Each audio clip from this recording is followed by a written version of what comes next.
हाँ बेटा, काफ़ी स्टूडेंट्स की डिमांड हमसे रही है कि सर 1 जुलाई से नए अधिनियम लागू हो जाएंगे, जो भी एग्जाम भविष्य में होंगे उनमें पूछा भी जाएगा नए अधिनियम से।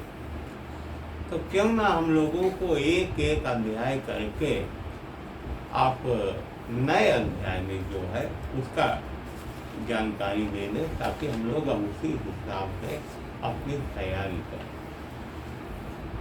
देखो बेटा, पहले भी मैं कह चुका हूँ, ये न सोचना कि पहले वाला अब नहीं पढ़ना है, पढ़ना तो है, क्योंकि कहीं कहीं पर बिल्कुल सेम टू सेम वही चीज। जैसे आईपीसी में जो चैप्टर नंबर 4 था, 4 है ना, जिसमें सेक्शन नंबर 96 से लेकर 76 से लेकर 106 तक था, वो अब चैप्टर नंबर 3 है BNS 2003 में, और संबंधित सेक्शन 14 to 44, 14 से 44। इनको ऐसे याद करना बेटा, 14, 15, 16 और 17, ये 4 धाराएं मिस्टेक ऑफ फैक्ट, ये तथ्य की मिस्टेक ऑफ फैक्ट। इसका मतलब ये है, अगर कोई आदमी मिस्टेक ऑफ फैक्ट के कारण कोई अपराध कर देता है तो उसको छूट। अब इन 4 धाराओं में भी समझ लो, सेक्शन नंबर 14 ये है when a person is bound by law. अगर कोई आदमी कानून के द्वारा बाउंड या due to mistake of fact उसे लगता है कि कानून के द्वारा बाउंड है और उससे कोई अपराध हो जाता है, तो वो दायी नहीं। पहले की धारा 76, हालांकि इस पर ऑनरेबल सुप्रीम कोर्ट के जजमेंट आ गए, जिसमें यह कहा गया कि ऐसे व्यक्ति को भी ये समझने का प्रयास करना चाहिए कि ये जो कार्य हमारे अधिकारी बता रहे हैं ये लीगल है या नहीं। अगर वो लीगल ऑर्डर को मानता है तब उसे सेक्शन नंबर 14 का बेनिफिट नहीं मिलेगा। अब आ जाओ सेक्शन नंबर 15 में है, जब कोई जुडिशियल अफसर अपने जुडिशियल एक्टिविटीज में कोई कार्य करता है और उससे कुछ गलत हो जाता है, जैसे बेटा जज साहब तो वही निर्णय देंगे ना जो एविडेंस उनके सामने होंगे, बाद में मालूम हुआ कि वो गलत था, तो जज साहब इसके लिए दायी नहीं। बहुत से ऐसे मामले आते हैं, आपने ध्यान दिया होगा Kashmira Singh versus state of Madhya Pradesh का मामला। ये वही मामला है जिसमें मुलजिम असिस्टेंट फूड इंस्पेक्टर, वो स्वभाव से बेईमान था, उसने चावल की पॉलिश करनी जो कि नियम विरुद्ध था। उसके फूड इंस्पेक्टर बहुत ईमानदार थे और उन्होंने उसकी शिकायत कर दी, उसकी नौकरी चली गई। अब उस आदमी ने, उस मुलजिम ने ये धमकी दी, इनको देखेंगे। इसके बाद उस फूड इंस्पेक्टर का 8 साल का बच्चा गायब हुआ, कमर्डर कर दिया गया और ये 4 आदमी उसमें फंसे। इनको फांसी हुई ट्रायल कोर्ट, ये गए हाई कोर्ट में, वहाँ फांसी की सजा बहाल रही। अब इन चारों में से एक ने अपील नहीं की सुप्रीम कोर्ट में, अब वो फांसी पे लटक गया। बाकी 3 चले गए सुप्रीम कोर्ट में और वहाँ इनका एक्विटल हो गया 302 IPC में।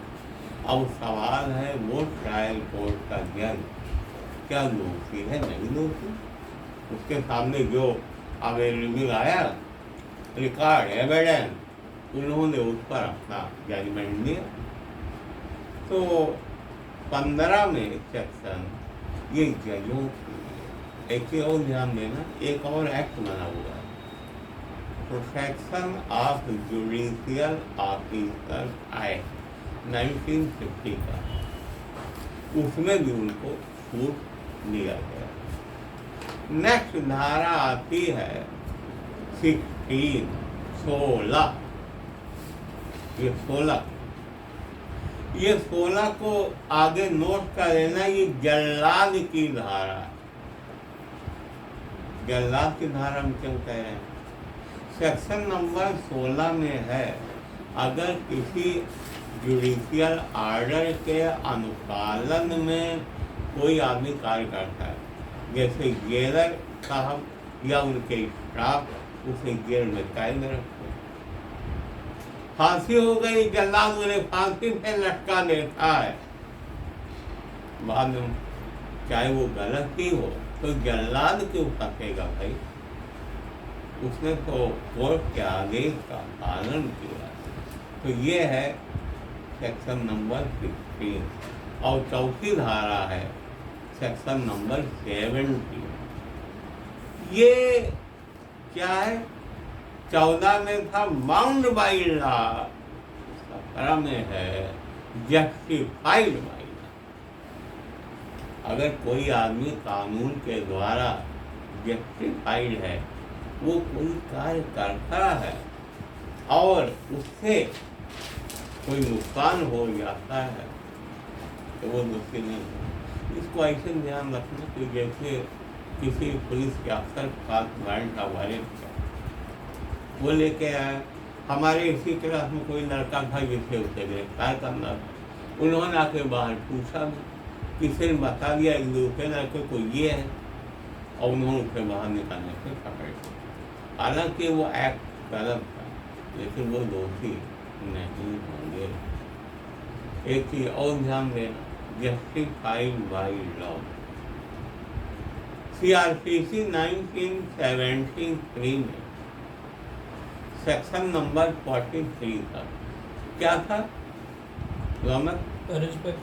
Arrest by private person. अब एक दूध वाला दूध बेच के आ रहा था,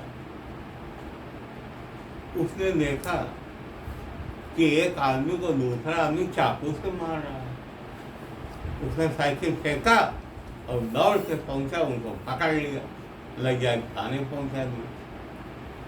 बाद में ये मालूम हुआ कि इसकी तो कोई गलती ही नहीं है, इसको मारने के लिए वो आदमी आया था।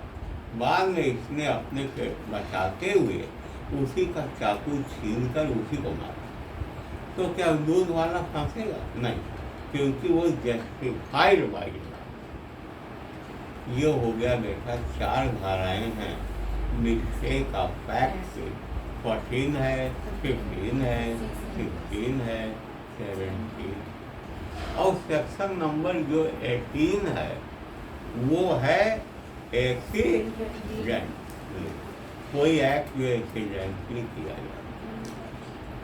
ये IPC की धारा 80 है, सेक्शन 80 है IPC। अब इसमें क्या है बेटा? इसमें ये है लॉ क्या है इस धारा में? सर, अगर कोई एक्ट लॉफुली किया जा रहा है और उसमें कोई एक्सीडेंटली कुछ होता है तो उसके लिए प्रोटेक्शन मिलेगी। क्या लिखा है कोमल? पढ़ो जोर बोलो। Accident in doing a lawful act, nothing is an offence which is done by accident or misfortune and without any criminal intention or knowledge in the doing of lawful act in lawful manner by lawful means and with proper care and caution.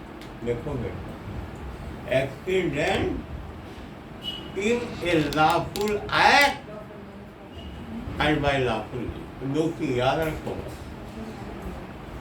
वो उसे मान जाएगा minor. कोई काम आप कर रहे हैं वो लॉफुल है और लॉफुल तरीके से कर रहे हैं। अब अगर उसमें एक्सीडेंटली या ड्यू टू मिसफॉर्चून कोई हादसा हो गया तो आप उसके लिए जिम्मेदार नहीं हो।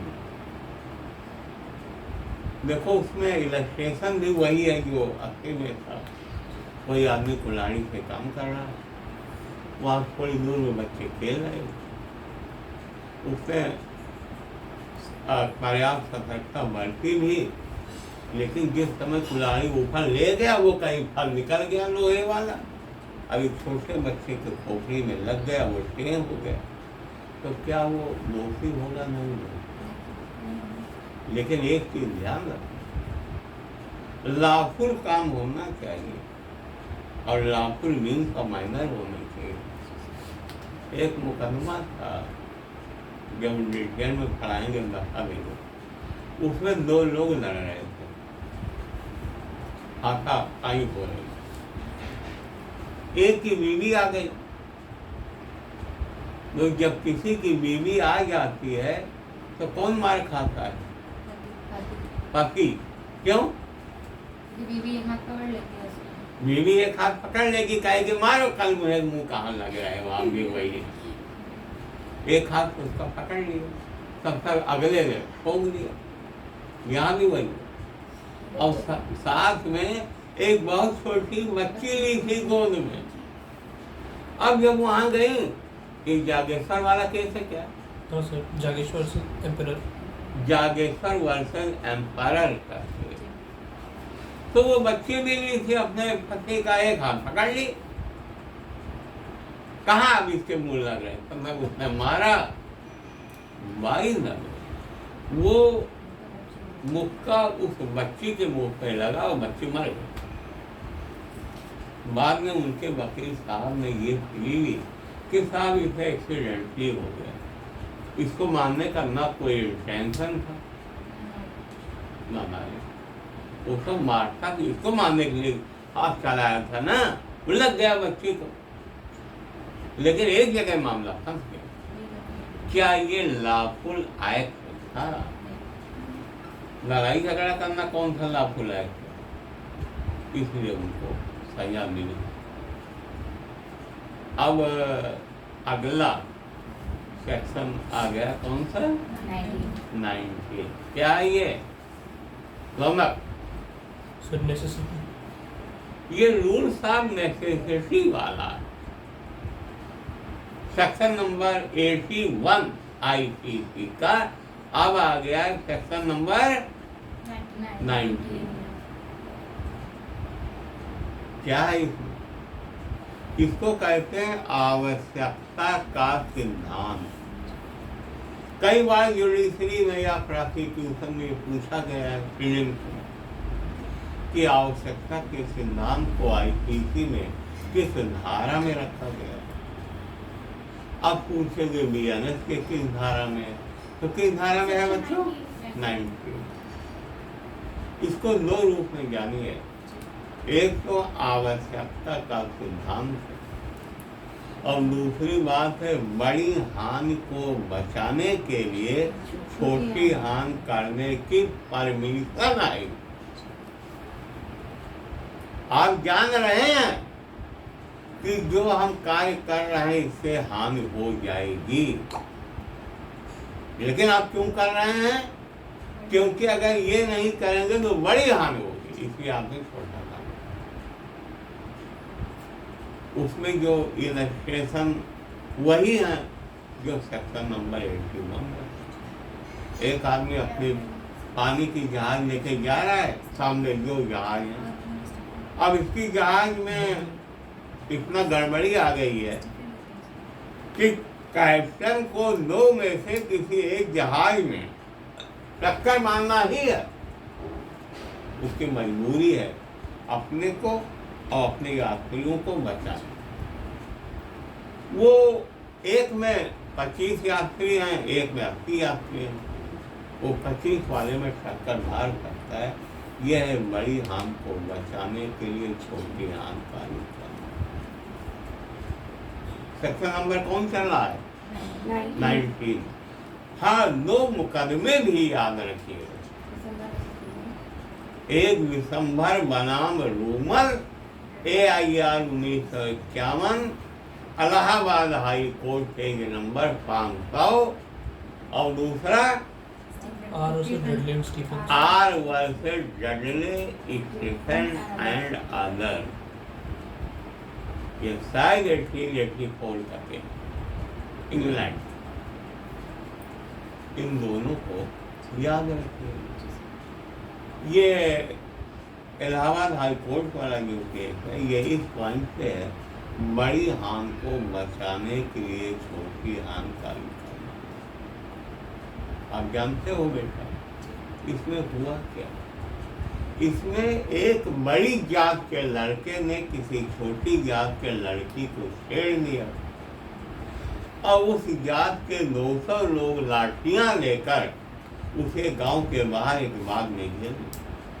तभी गांव का सरपंच आ गया। सरपंच ने देखा तो बड़ा खून खराबा हो गया है। उन्होंने सबको रोका, कहा एक बात सुनो, मैं गांव का पहला नागरिक हूँ, पहला अधिकार हमारा है, हम सजा दे दें तब तुम लोग सजा दो। उन्होंने एक गदहा मंगाया, उसको गधे पर बैठाया, जूते चप्पल की माला पहनाई, मुंह में काली पोती, 2-4 थप्पड़ मारे, गांव भर घुमाए, और जब वापस मंगाए बोले अब तुम लोग जो सजा देना बोले। तो लोगों ने कहा सरकार जब आप ही सजा दे दिए तो हम क्या, उसको छोड़ दिया। वो अपना घर गया होगा, सनलाइट साबुन से मुंह धोया होगा, और तब उसको कष्ट हुआ कि ये कौन हो गया मैं सजा देंगे। उसने मुकदमा दायर कर दिया। लोअर कोर्ट ने उसे सजा दिया। कोर्ट ऑफ सेशन में सजा को बाहर रखा। सरपंच जी चले गए इलाहाबाद हाई कोर्ट। उन्होंने इसे छोड़ दिया और ये कहा कि अगर ये इसमें सजा दे कि उसको बचवा न देते तो इसकी जान चली गई। इसको याद रखिए। और R around Dudley, Stephen and other. कितने लोग थे वहाँ? 3 लोग, 4 लोग। डडले, स्टीफन, ब्रूक और पाल, ये 4 लोग। ये चारों मछली पकड़ने के लिए समुद्र में गए हुए। इनकी वो जहाज खराब गई। ये चारों सेलिंग बोट में आ गए और एक दिन तक कोई और पेट्रोल मिला नहीं, पानी खत्म, खाना था, अब क्या करते? तो अब लड़का वो 18 साल का जो पार्कर था वो कमजोरी के नाते बेहोश होने लगा। अब उन लोगों ने कहा क्या करें? तीनों ने सलाह मशविरा किया कि यार ये तो कल परसों तक वैसे ही मर जाए, हम लोग भी मर गए, इससे अच्छा इसको मार देते हैं एक दिन पहले, और इसका मांस खा लेते हम लोग, भूख कुछ मिटेगी, और इसका खून पी लेते तो प्यास भी। एक व्यक्ति ने उसने मना किया था ब्रूक से, लेकिन बाद में यही हुआ कि ऐसा किया गया। ऐसे भाई लोगों ने उसको मारा, मांस खाया, उसका खून किया, अब अगले दिन वो आ गई, सिर्फ मिल गई, बच गए। जब ये पहुंचे मुकदमा कर, तीनों सजा खा गए। अब ये सेक्शन आपका कंप्लीट हो गया 19। अब सेक्शन आ गया 20 और 21। इसको आप नोट कर लीजिए। डिफेंस ऑफ इनफैंसी, यानी छोटे बच्चे के लिए छूट। धारा 20 और 21 है ना, धारा भी जो आईपीसी में धारा 82 थी और धारा 21 जो आईपीसी में धारा 83। अब 20 में क्या है? 20 में बेटा सीधा सीधा है कि ये डोली इन कैपेक्स को याद है, अपराध करने में अक्षम। अगर 7 साल तक का बच्चा है और वो कोई अपराध करता है तो वो किसी भी अपराध के लिए दायी नहीं होगा। ये बात अलग है कि जो उसे अरेस्ट किया रहेगा वो दायी होगा। जो आदमी अरेस्ट किया रहेगा वो दायी होगा, ये नहीं होगा। अब एक चीज और सख्त मिटा लो, आज यही बाद में पूछोगे आप लोग, और वो ये कि बेटा अगर कोई बच्चा ठीक 7 साल का आज हो रहा है और आज ही उसने मर्डर कर दिया तो उसे छूट मिलेगी या नहीं मिलेगी? मिलेगी, क्योंकि याद रखो फिर पहले वाली बात, क्रिकेट में बेनिफिट ऑफ डाउट किसको मिलता है? बैट्समैन। और लॉ क्राइम में किसको मिलता है? एक्यूज। ये याद रखना। इसलिए अगर ठीक 7वां साल जिस दिन पूरा हो रहा है और निर्व अपराध करता है तो उसको कोई सजा नहीं।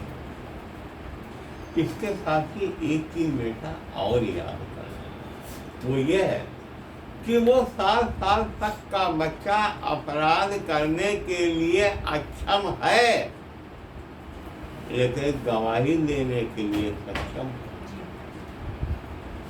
ये बात पहले एविडेंस एक्ट की सेक्शन 118 में,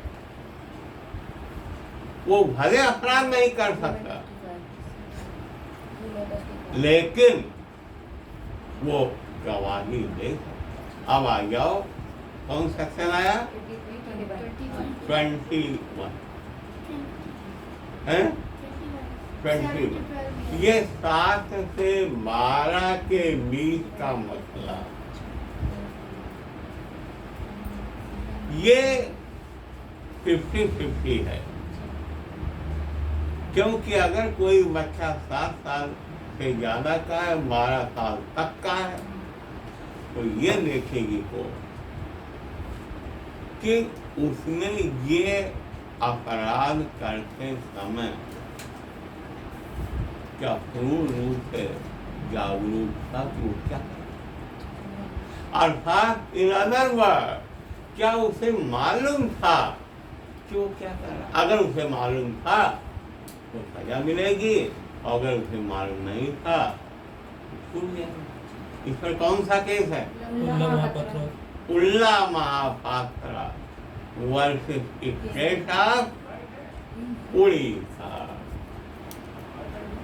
अब इसमें क्या, इस केस में ये हुआ, एक आम का बगीचा था, उल्ला महापात्र था वहाँ। इसने और लड़कों को मना किया, कोई छुएगा नहीं, कोई फल, कोई छुएगा अगर ना तो उसके चाकू से टुकड़े टुकड़े कर दूंगा। एक लड़का नहीं माना, उसने इनके चेतावनी के बावजूद उसे आम उठा लिया। अब इसने उसे पकड़ कर चाकू से गोद गोद के मार डाला। तो अभी मामला गया ट्रायल कोर्ट में। आप जानते हो मर्डर का ट्रायल कोर्ट कौन है? मर्डर के लिए trial court session court of session है। उन्होंने इसे कन्विक्ट किया 300 लोग। जब इन्होंने अपील की कटक हाई कोर्ट में, यह कटक हाई कोर्ट का ही है, तो कर्नाटक हाई कोर्ट ने सेक्शन 83 जो अब है सेक्शन 21 इस पर काफी डिस्कशन किया और माना, क्योंकि इसने पहले कहा था कि अगर न माने कोई फल छुआ मैं चाकू से टुकड़े टुकड़े कर लूंगा, और वास्तव में इसने चाकू से टुकड़े टुकड़े कर दिया। इसका मतलब इंसान का क्या कर रहा है और उसे सजा। इस मुकदमे को भी जरूर याद रखिएगा, ये लीडिंग केस है। अब सेक्शन नंबर 21 वो अगला आएगा, लेकिन शायद अगले का नंबर आए या ना आए, क्योंकि टाइम हो रहा है आज का नेक्स्ट उस पे। तो चलिए, आज ये पहला पार्ट है चैप्टर नंबर 4 का। अगले वर्किंग डे में हम इसका अगला पार्ट करेंगे, 3 पार्ट में खत्म। ठीक है, बहुत बहुत धन्यवाद।